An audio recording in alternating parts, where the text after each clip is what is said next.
Well, hello, everybody. Good morning. Buenos dias. How you doing? Got some energy? Great. So we are so honored to be joining you today. They gave us a session to talk about our favorite subject, weather.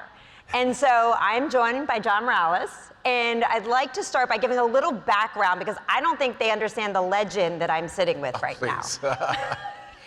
I've been a broadcast meteorologist in this market, the Miami, Fort Lauderdale market, for 33 years en Español, en Univision, en Telemundo, and then on to NBC, where I was chief meteorologist since 2009 till 2022. Now I'm their hurricane specialist, so I'm only on for tropical cyclones. And in addition to daily weather broadcasts and such, I also communicate quite a bit on climate and have provided for probably a couple of decades a lot of climate context in my weather presentations on television and also on social media platforms.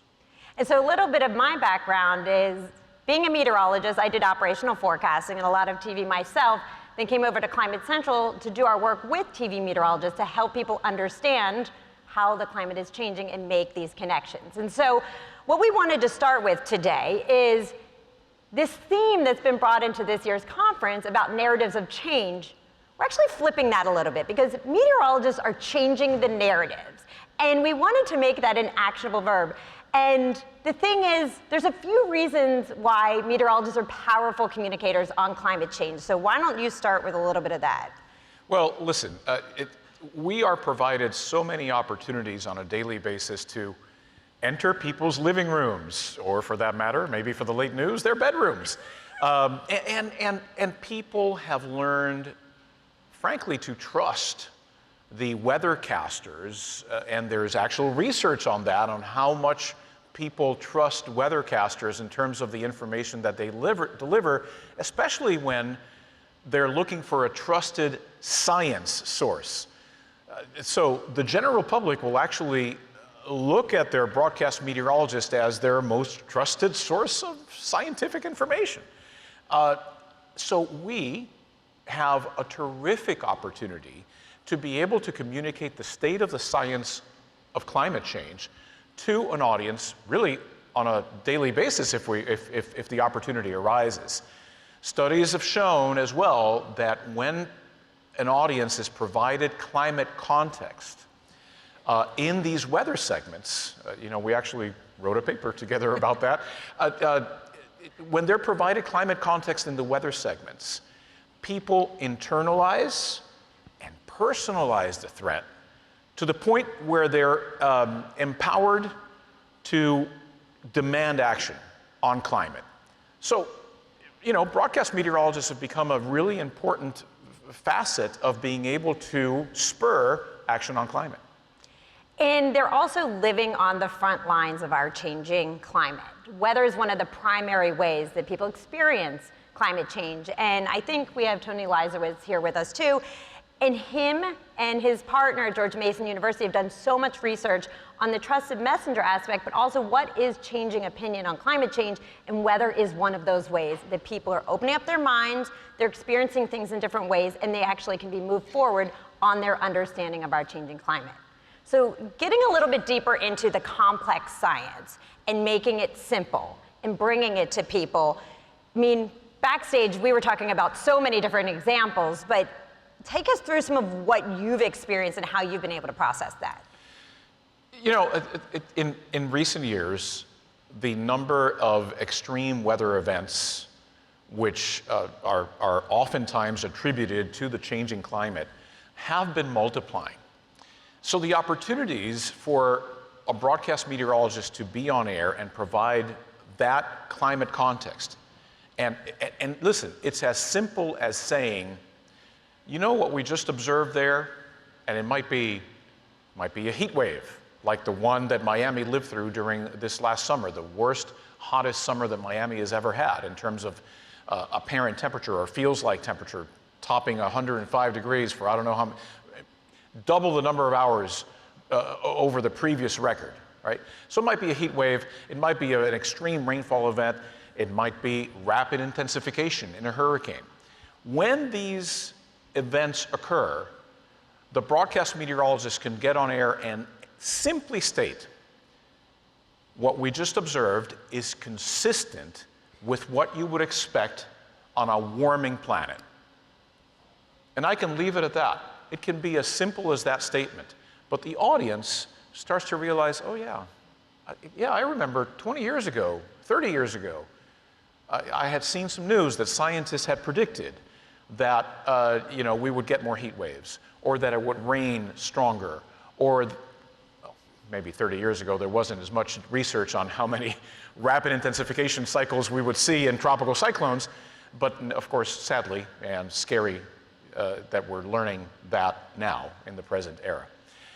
So that's just some of the ways that we do that. You know, a good example of these rapid intensification cycles last year, Hurricane Otis, just before striking Acapulco. 24 hours prior to landfall, mundane tropical storm. When it made landfall, it was a Category 5 hurricane. Unpredicted, hit a deep pool of very hot water close to the coast, rapidly intensified, and Acapulco got hit really hard with fatalities and an immense amount of damage in that area. And I, sitting here in South Florida, still on air, being a hurricane specialist for NBC6, I fear that there's going to come a day when we're going to have a mundane tropical storm in the central Bahamas that 36 hours later is going to make landfall in Miami as a Category 3 or 4 or 5 hurricane, Category 4 or 5 hurricane. That will happen someday. And it's changed the way that I communicate the threat. Because a mundane tropical storm in the central Bahamas might have been a trigger for me to kind of calm people down and say, you know, listen, it's a tropical storm, worst case scenario might be a Category 1. Now we don't know. Now it can ramp up to a Category 3 or Category 4. And these are some of the threats that we're seeing with the changing climate that are important to communicate to an audience. And it also highlights the importance of science and data. I mean, there's so much fundamental that we know about the science and data when it comes to our changing climate. And we do need to move forward on solutions. However, we still need science and data to drive that communication forward. Absolutely. I mean, a good example of that, part of the reason that that forecast for Hurricane Otis was, far from the best, was lack of data. The Hurricane Hunter aircraft, the ones that fly into the core of the hurricanes, those missions are not flown as often in the Eastern Pacific Ocean as they're flown in the Atlantic Basin. National Hurricane Center 2 weeks ago came out with their report on Hurricane Otis, their post-mortem on the storm. And they noted that had they had more data, they might have been able to pick up on the developing tropical cyclone, how quickly it was intensifying, and maybe provide a better warning for Acapulco. So data is key, but we can't slam people over the head with textbooks, right? So it's up to meteorologists, weathercasters, to communicate science and data in layman fashion so that people can really understand it. And that's really on us. I think we do a great job, generally speaking, and communicate science in simple ways. But what we're not doing enough of is having more people that provide that climate context on weather segments on TV. It's growing, but 20 years ago when I started to do it, there might have been 3 or 4 of us doing it.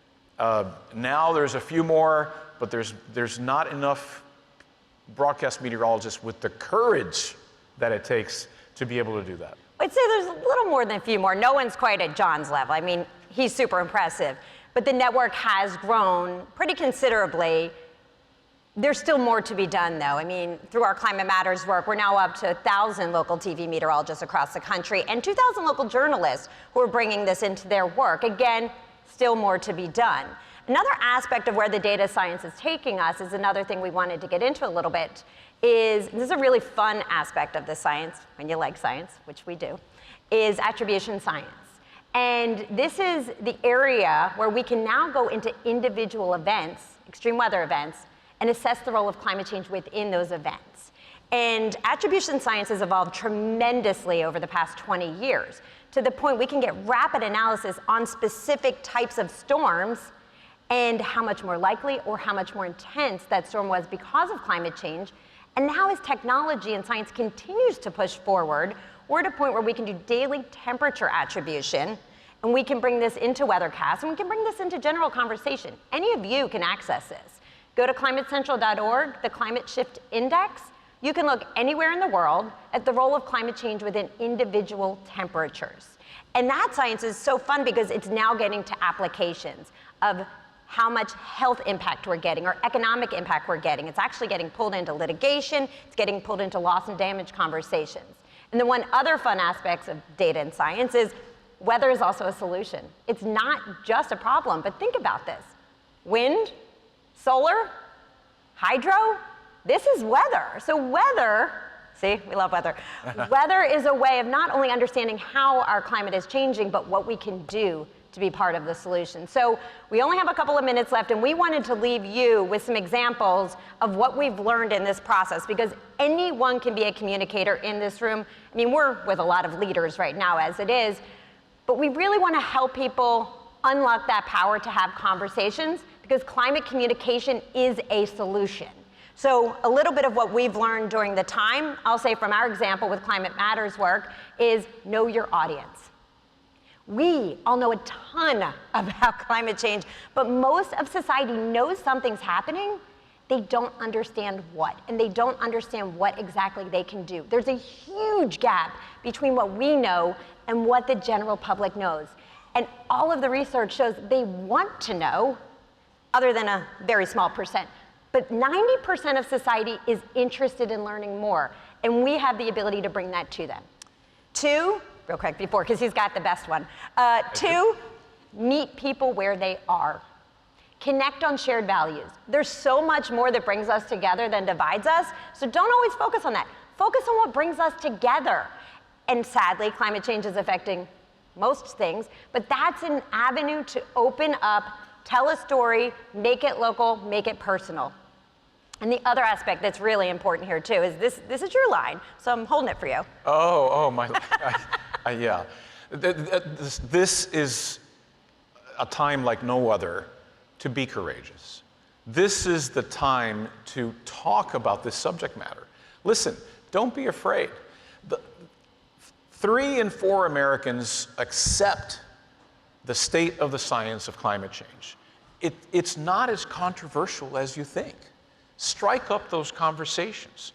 And listen, I know I'm preaching to the choir here, but strike up the conversations with those outside of your immediate comfort zone, so that the more we talk about this subject, the more it's going to become a priority in people's minds, and people are going to demand action on climate from their elected leaders and other organizers and community leaders in their areas.